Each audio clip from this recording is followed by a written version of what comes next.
श्री सच्चिदानंद सद्गुरु साईनाथ महाराज की जय। सद्गुरु श्री साईनाथुनि शरद बाबूजी की जय। సాయి వంటి దైవంబు లేడు ఇలేడు, ప్రజలందరి నోట సాయి నామం పలకాలి, సర్వత్రా సాయి రూపం రంజిల్లాలి, ముజ్జగాలు సాయి మహిమతో ముప్పిరిగొనాలి. సాయి పదరవళులు మన హృదయ కుహరంలోని నిశ్శబ్ద నిశీధిలో ప్రతిధ్వనించాలి. ప్రణవనాద వీచికల్లా సాయి జ్ఞాన సౌరభాలు సర్వత్రా వ్యాపించాలి. ఆ సుజ్ఞాన సౌరభాల ఆస్వాదనలో మన మనసులు మత్తెక్కాలి. సాయి ప్రేమామృత ధారలు అంతటా నిరంతరం వర్షించాలి. ఆ ప్రేమామృత ధారలలో తడుస్తూ, ఆ జ్ఞాన సౌరభాల మత్తులో ఆనందంగా నర్తిస్తూ సాయి వంటి దైవంబు లేడోయి లేడోయి అని అందరూ ఏకకంఠంతో గానం చేయాలి. అదే నా ఆశ, ఆశయం, ఆకాంక్ష. అదొక మధుర స్వప్నం.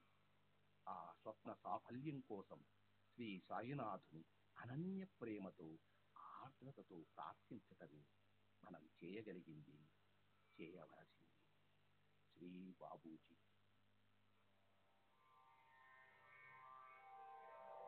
श्री सच्चिदानंद सद्गुरु साईनाथ महाराज की जय।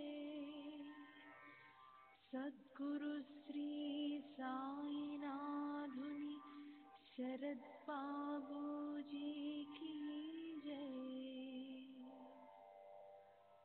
साई बाबा साई बाबा साई बाबा साई बाबा साई बाबा साई बाबा साई बाबा